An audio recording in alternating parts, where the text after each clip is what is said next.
How is Parliament funded? Should Parliament, in fact, be funded to protect the separation of powers between these three interdependent state organs? And the second control is a strengthened review of the executive by the current parliamentary committee system. We learned today that during the debate, some of us, even when we were doing research, came across the fact that Parliament gets about, for this year, 26,000 that's allocated towards oversight. And that means Parliament is about 10 committees, 2 House committees, 8 speak to different or various ministries. Now, one of the most important roles that Parliament plays is the function of oversight. It is through the committee system that the legislature is able to hold the executive accountable. Through site visits, public hearings. I know some of you might have heard about the abortion public hearings, the legalization of same-sex marriages in Namibia. There are a number of those public hearings that are happening or have been happening. But it is because Parliament has an oversight role to play that is critical to itself and to the nation as an institution.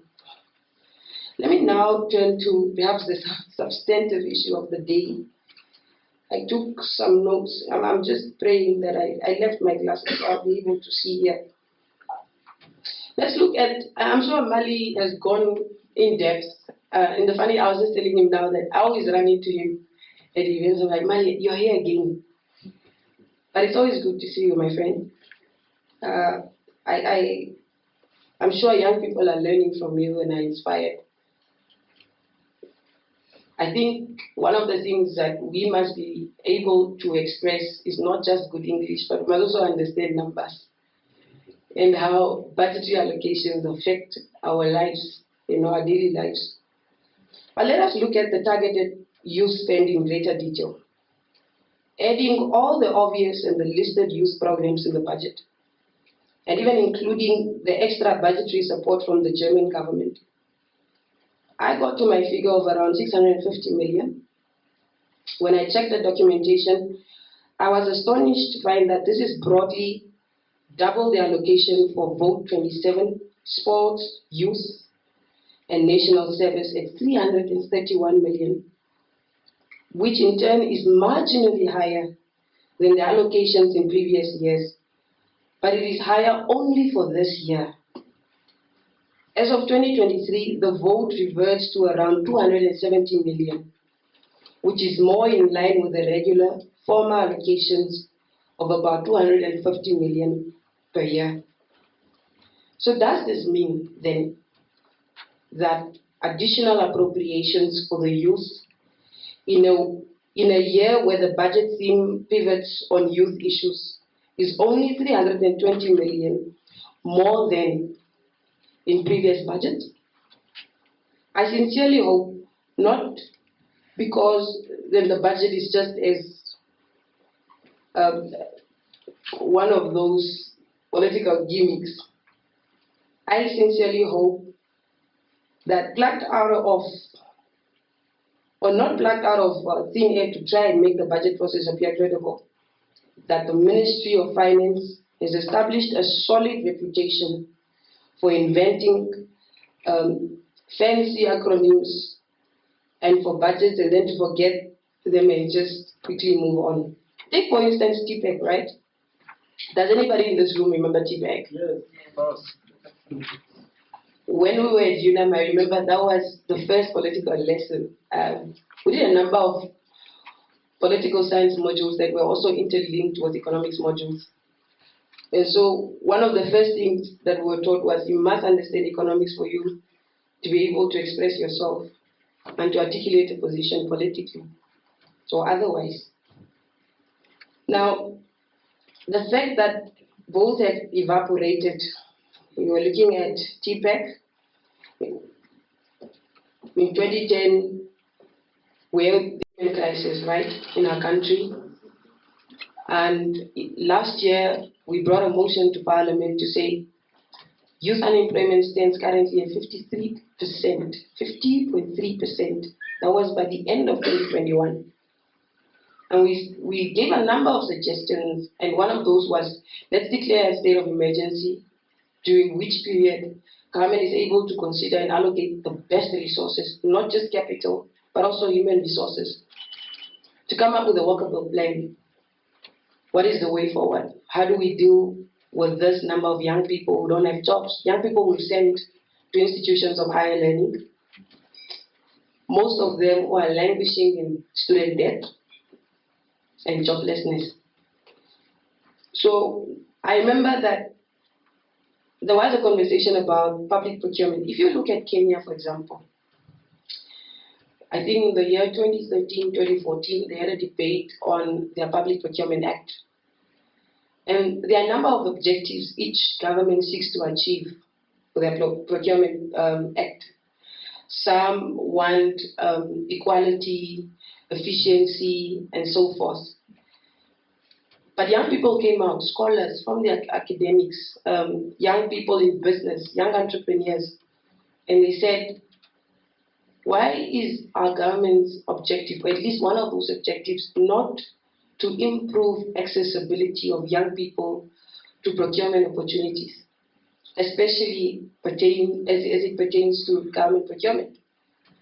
So instead of having a blanket approach, and saying, well, everybody can apply and you'll be treated equally, why not have a quota system, the same that we are now saying, well, we want young people to go to Parliament, and we want at least 2% or 5%. I don't know what people want nowadays.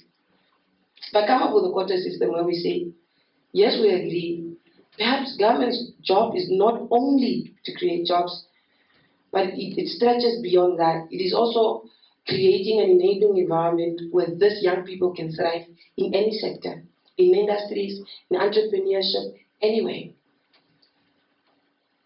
So those are conversations that are currently happening. I hope there are people at least here who follow Parliament and what happens there.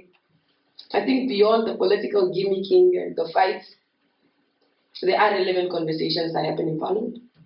And I hope young people do follow those conversations, because it would be unfair and it would be a great injustice to have young people decided for and their future decided for without being in the room, or at least without following that conversation. So it is my biggest hope. I hope I've not run out of time. It is my biggest hope that young people follow those conversations. Now, let me just move on. So I think from what we get this year from the budget currently, and in simple terms, the budget spells out that we are throwing at least 3.3 billion in the water every year, and that this wastage on a grand scale will only increase as time passes. Now consider this 650 million additional youth spent, and it becomes obvious that it cannot nearly compare to the excess interest we pay above the 10% threshold. In fact, this youth spend is a mere 1.1% of expenditure, while the 3.3 billion is slightly more than the 5.5% total of revenue. I hope that this simple comparison is able to demonstrate what a big fuss, in fact, this year's theme is. Because I'm still to give my speech in Parliament, but I guess you will have some sort of advantage to hearing it. But one of the things that I say is that I find the minister's approach to always speaking fictional themes to his budget quite interesting. The other year it was Wakanda Forever. This year we are talking about a youth-centered budget. But Wakanda Forever will come and go. It is the struggles of our people that will remain. And for as long as we, as young people, do not engage in these conversations, I don't see how we'll benefit.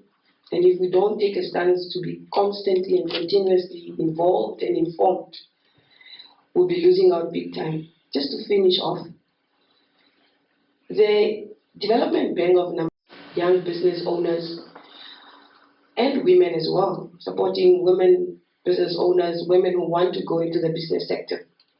But one of the things that we found was that we had a meeting with the executive board members, and one of the discovery, they have a skills-based facility.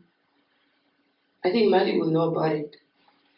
And this particular skills-based facility targets young people, artisans, young people from TVETs, where young people are taught how to use their hands, carpenters and so forth. But one of the things that we found was that even when these programs are designed and introduced for young people, you still find that young people are expected to have some sort of collateral. And that is unacceptable and must be revisited. We sit in Parliament, and myself and a few of my colleagues always say, look, every person has had an opportunity to be young, right, and benefit from the resources of the country, whether it's the fish of the sea and the soil and so forth, and even become landowners. It is selfish, however, to reach a certain age group and forget about young people, the very future of our country. So I think in the long term, there are a number of programs that must be revisited, and one of those is the skills-based facility with the Development Bank of Namibia. Parliament must be strengthened to play an active role in the budget process. Consultation should not just end in the boardroom offices. I remember there was a year, I'm so sorry, Dennis. I remember there was a year where Parliament actually took the budget to people, and the budget was translated. There were booklets, there were booklets, small booklets, and these booklets were translated into local languages. So whether you speak Oshiro, Shindonga, whatever language. But it's because the budget has to be approved with the consent of the citizens of the country, because they are the sovereigns after all. So thank you very much. I'm looking forward to engage, and I do apologize for being late. Thank you so much.